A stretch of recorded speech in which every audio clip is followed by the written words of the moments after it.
So hello मंडळी, मी भरत सावंत पुन्हा एकदा तुमच्या सर्वांचं स्वागत करतो आहे बी व्लॉगमध्ये.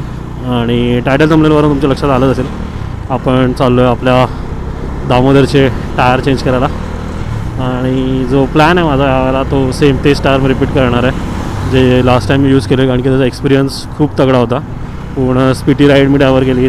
त्यानंतर आतासुद्धा बरंच ज्या मला छोट्या मोठ्या सगळ्या राईड्स केल्या त्या सगळ्या त्याच टायर्सवर होत्या आणि टोटली वर्थ इट वाटले मला ते टायर. त्यामुळे पुन्हा एकदा मी अपोलो ट्रॅम्पलर XR ह्याच्यासाठीच चाललो आहे. पण ह्यावेळेला जिथे चाललो आहे ती जागा वेगळी आहे आणि ओरिजिनल अपोलोच्या शॉपपेक्षा मला थोडा स्वस्तात तिथून मिळतात. सो म्हणून हा एक छोटासा इन्फॉर्मेटिव्ह ब्लॉग. सो बघायला झालं तर माझ्या आता गाडीचे किलोमीटर 44,700 समथिंग, म्हणजे ऑलमोस्ट 45,000 किलोमीटर झाली आहे. आणि ह्याच्या आधी जो मी टायर चेंज केलेला तो आय थिंक 25,000 ते 30,000 किलोमीटरच्या मध्ये काहीतरी केला होता. आणि खूप चांगली लाईफ आहे टायरची. आणि प्लस जी ग्रिप जी आहे ती खूप सही होती, म्हणून मी पुन्हा त्यात सेम टायरबरोबर चाललो आहे, रिपीट करतो आहे. आणि आत्ता मला टायर पूर्णपणे गेला. फ्रेंड्स, तुम्ही जर जुने ब्लॉग जे आधीपासून फॉलो करतात त्यांना माहीत असेल, मी एकदा दोनदा ब्लॉगमध्ये दाखवला पण आहे की टायरची कंडिशन एकदम फ्लॅट झाली. अरे यार पाऊस, 2 मिनटं पाऊस.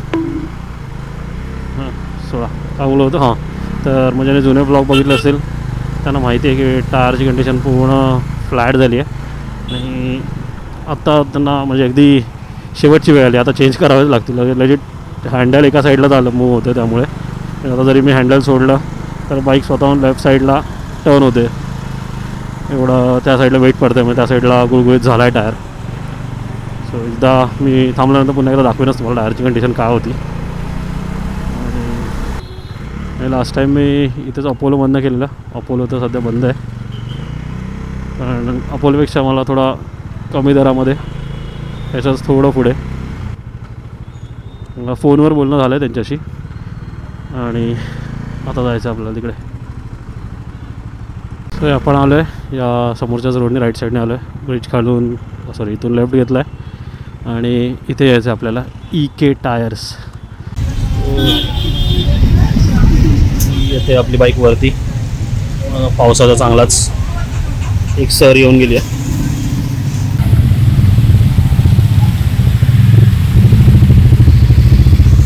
आली आपली बाईक. मागचा टायर थोडा तरी बाकी आहे. पुढचा टायर माझा बघू शकता तुम्ही पूर्ण प्लेन झाला आहे, प्लेन. सेम टायर टाकतो आपण पुन्हा एकदा, अपोलो ट्रॅम्पलर XR.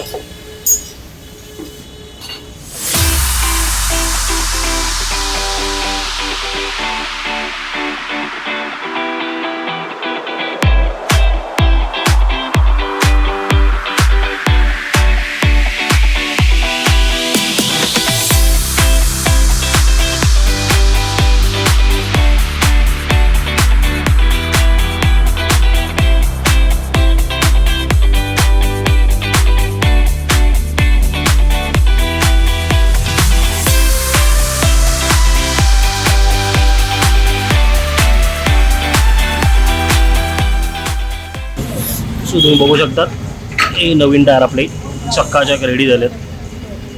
पण आणि आपला पुढचा म्हणा बरं वाटतं ग्रिप बघून. सो बघू शकता दोन्ही टायर आपले रेडी झालेत आणि कॉस्टिंग वगैरे सगळं आता भेटूया पुढे मोटो ब्लॉग मध्ये सांगतो. चला. सो हे डन, आपले नवे कोरे टायर आलेले आहेत. आणि वाव, फील होतो तो चेंज, आरामात समजू शकतो.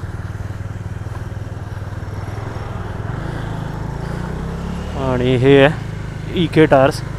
जस्ट आपण आता इथून टायर चेंज करून घेतलेत आणि 1 number service, 1 number cost. So दोन्ही टायर मिळून मला पडलेत 12,000ला.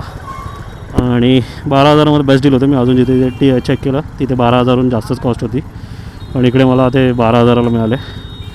आणि सर्विस पण खूप चांगली होती. प्लस मी वॉल पण चेंज करून घेतले, ते पण जस्ट 300 रुपयात झाला. सो ओव्हरऑल जबरदस्त एक्सपिरियन्स. वाव, जबरदस्त.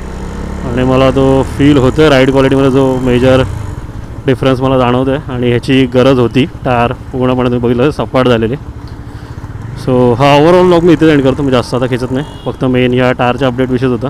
आणि एक मागे मी बोललो जे कोणाला चांगला सर्व्हिससाठी पाहिजे असेल ABS वगैरे किंवा पूर्ण बाईक सर्व्हिस तर प्लीज कमेंटमध्ये सांगा. सो आजचा व्हिडिओ मी इथेच एंड करतो आणि या टायरविषयी ज्या काही डिटेल्स आहेत त्या तुम्हाला खाली डिस्क्रिप्शनमध्ये मिळतील या शॉपविषयी. सो चला, सो आजचा ओव्हरऑल व्हिडिओ इथेच एंड करतो. जर तुम्हाला व्हिडिओ आवडले असेल तर नक्की व्हिडिओ लाईक करा, कमेंट्समध्ये तुमच्या प्रतिक्रिया कळवा, काही डाऊट असतील तर तेही विचारा आणि चॅनलला अजूनही सबस्क्राईब नसेल केलं तर नक्की सबस्क्राईब करा. चलो बाय बाय, टेक केअर.